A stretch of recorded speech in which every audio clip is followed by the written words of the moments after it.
Alright guys, TacticalRab Mack again today. Hope you're all doing well and enjoying your day so far. And after all the progress that we have seen with the CDL this season by moving to Twitch, it apparently is all going to come to an end with the YouTube deal returning for next season and beyond. So much negative reaction to this, as you might expect. Hecz and Nadeshot trying their absolute best to get this overturned before the deal is finalised. Loads of angles to this we're going to dive into today. Very much enjoyed to hear your thoughts in the comments below. Hit the like button if you enjoy. Subscribe if you're new as always. So here we go. This felt somewhat like an inevitability that we were going to get back to this point eventually. I was hoping it was going to be longer. We honestly thought it was going to happen mid-season, right? Back at Major 2, all the talk in Boston was that it was going to go back to YouTube from the Major 3 qualifiers and beyond. That never happened. It got delayed. The community reaction at the time maybe helped that to a certain extent. So this being leaked is probably the only hope we have of this not happening if we don't want it to. Some of you guys might. We'll discuss that in a second. The pros and the cons of this whole situation. So anyway, quickly on this, the live pings we mentioned last night from Octane, that these live ping features that Skies and others had been known to abuse. According to Shotzzy, it's now been deactivated on the CDL accounts. So, apparently on the CDL like settings or whatever, they're going to go in there at the World Championship and turn that off. So that's now no longer a problem we have to worry about, the wall hacks that effectively that created. So that at least is a positive news of the day. But we've got to talk about the whole YouTube Twitch situation. So this was the viewership just by example last year. This is major, what is it, like major 1 I'm supposing actually, even though it was in March 2022 because last season started later, peaked at about 160,000, 70 odd thousand average viewers. This is just on the main CDL broadcast. There was a couple of watch parties that happened during the YouTube era. I think it was like at Champs when they'd pay like Vicstar to do it and stuff like that. I think maybe they did that a couple of times, maybe even Tim the Tapman back in the day as well. But this is what we got this year, right? The watch parties came in, we went to Twitch. Now, we didn't go to Twitch because Twitch paid the CDL. We went to Twitch because there was no more money coming from YouTube. The deal with YouTube, which was supposedly, I'll just say this, what we believe it was, $160 million over 3 years. I believe that was for the CDL and the Overwatch League possibly, but that is like insane-o money. And honestly, I'm actually, in a way, pleasantly surprised that there is some media company, i.e. YouTube, actually willing to pay for the CDL's media rights, because I'm kind of surprised that's even the case in the first place, because Twitch certainly aren't willing to, and that's the thing, right? We went to Twitch because it was going to be better for the growth of the scene, but, the CDL wasn't getting paid to play on Twitch, and actually after a few months they started streaming on YouTube as well. I would almost always either watch one of the watch parties, or if I just wanted to watch the matches, I'd go to YouTube, because I prefer the YouTube player, and they were streaming it on YouTube for about, 10, 15k or something. Most of the viewers, of course, are over at Twitch, which makes perfect sense. But these were the numbers this season, right? I mean, at Major 3, we peaked at 335,000 viewers across the mainstream, across Scump's watch party, across Zuma's watch party, all of that stuff. And it's been fantastic. Like, this season is going to be the most viewed CDL season ever.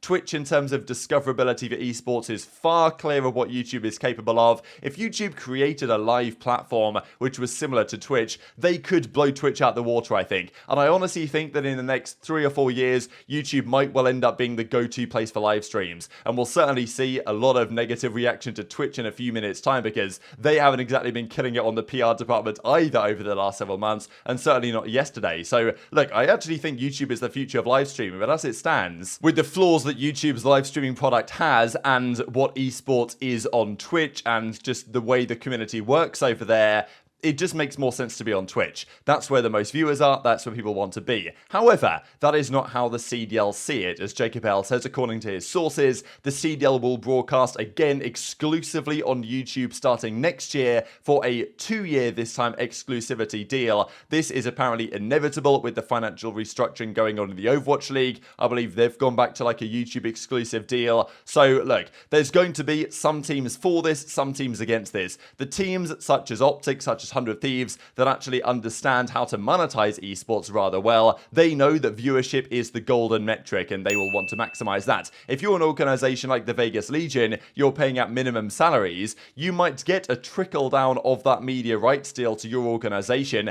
that then actually allows you to pay some of those salaries or pay all of those salaries, and you're absolutely loving life. Who cares about if the seed grows or not, right? You're going to pay your cost and the CDL gets to survive. And that's the part of this that I'm, maybe happy about, is that at least if YouTube or some company is actually willing to pay for the CDL's media rights, it shows there's interest in said product, and it also means that the league has revenue to cover cost and to cover, hosting events and stuff like this. Some of it can trickle down to the teams to ensure that they can survive. We're in a pretty difficult spot in esports right now. The esports winter, people are calling it. So there is some benefit to be had of this money coming in. Is it good for the long-term vision if you're looking 5, even 10 years down the line, as some organizations are? Some of the conversations I've had at events over the last, several months or so, people have said, well, look, some orgs are going to be in favor of a YouTube deal or any sort of media rights deal to get some money in. Some orgs are looking more long-term and realizing that it's actually beneficial to try and hold off on that as long as is possible, but apparently now is when they're going to execute this. So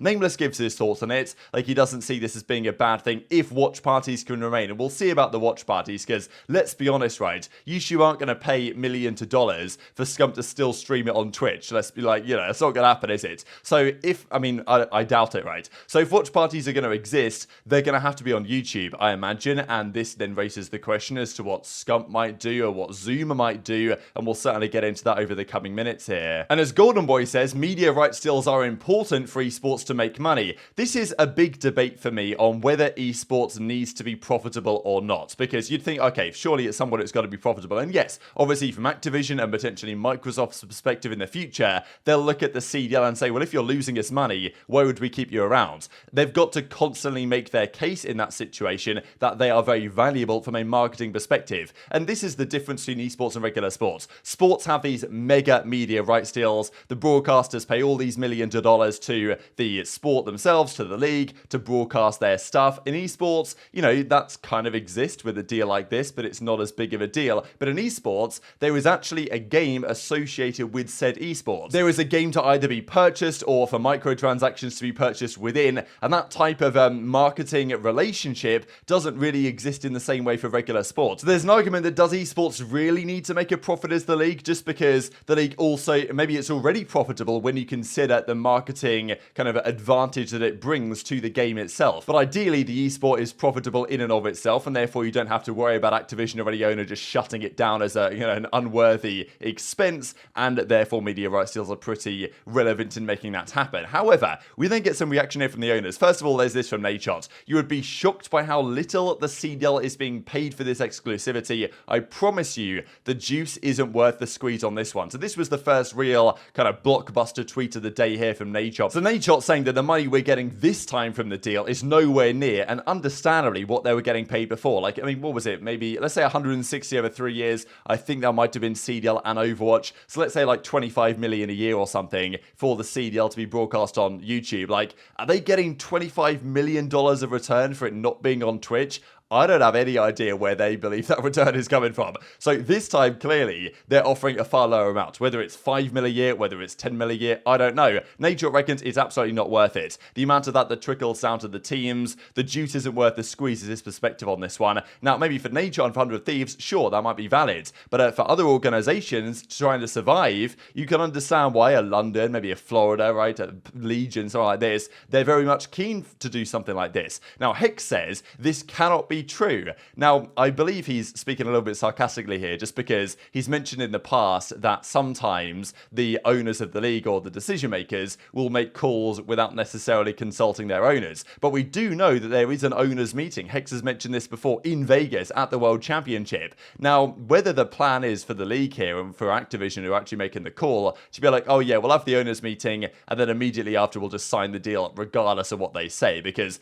I imagine that Hecz and Nadeshot are going to be in there doing their absolute best to shut this down. But as he says, we've got an owners meeting next week at Champs to discuss this very topic and why it isn't in the best interest of the CDL and the stability of its future. Look, I agree with Hecz and Nadeshot on this. I like it as it currently stands. I understand that there are pros and cons of this situation. I believe that, the current circumstances, if we were able to maintain what we currently have for the next 2, 3, 4 years, then maybe when the CDL does get round to signing a big media rights deal in a few years' time, we can sign a much bigger deal when the scene has grown to be much bigger. So it's like, it's a short-term versus a longer-term debate, which I believe they're missing right now. So obviously, as Hecz even then goes on to reply to Nameless, drops the just, cry and laugh at the emoji, right, basically saying, like, what are you talking about, mate? You've got no idea what you're saying. And then, Puckett obviously gives his thoughts on the matter. So there's obviously debates on either side of things. I will say it's quite interesting this has been leaked, though, right? Especially with Hecz and Nadeshot immediately coming out to the timeline to give their thoughts. Makes sense they would do so, but fundamentally, this is the only chance this gets stopped, right? I do wonder if they had a part to play in the rumours of this getting leaked, let's say, to Dexerto and getting put out publicly, because it was the same thing last time. If the CDL had just got into this meeting with these owners and they'd said whatever they said behind the scenes and then they signed the deal, it would be difficult to stop it. Whereas this being leaked in a rather convenient way, maybe for some of these team owners, is putting them in a position where there's now a lot of public backlash against this, and therefore maybe running counter to it might actually happen more likely than not. But I still think this is probably going to happen, but we'll see. The community backlash, of course, has been pretty mega. This from Nadeshot, for example. Viewership is survival, full stop. Everything else can be figured out after the fact. The CDL is owned and operated by a multi-billion-dollar company. They could operate the league at a loss permanently. It wouldn't even dent their P&L. Viewership first, monetize after. This is the point I'm getting across, right? That technically, the esports league doesn't need to be profitable because it actually brings other benefits to the organization anyway. Do they see it like that?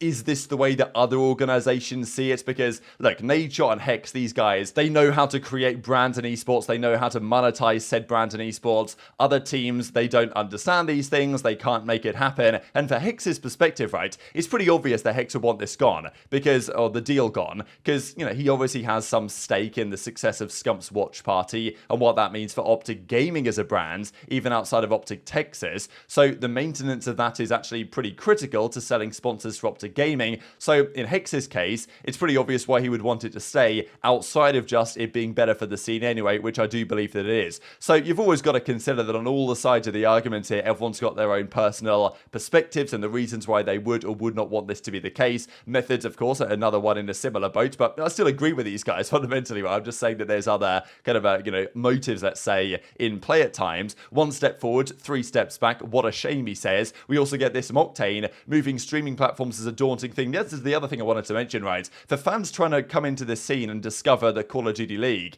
if you switch platforms every year, like, some people are going to have watched this year for the first time ever, and they'll turn up at the start of next season to Twitch and think, where's the COD League? Did it just die? Has it disappeared? Like, do they shut it down? Okay, whatever, I'll just go about my day. And they won't even know because, maybe it's not so well advertised, people don't understand the idea that it's moving platforms all the time, and it's just not great for everyone involved, right? And, as Octane says, Twitch continues to prove they don't care. And this is the other thing, why people are now like, oh man, like the CDL actually made a 200 IQ play here. I don't think this was related. I just think it's Twitch being Twitch. And we know that Twitch has not been a great platform for some time. And they introduced some new guidelines yesterday that limited on-stream logos to 3% of the screen size. Banned entirely burned-in video ads, display ads, and audio ads. So basically, if anyone tries to have any sponsorship on their stream, not allowed anymore. You've got to go through Twitch's own ad service and just spend all these ads, basically. Which is, this is obviously an absolute disaster. There's been so much backlash against this. I don't know whether if there was to be an esports league stream,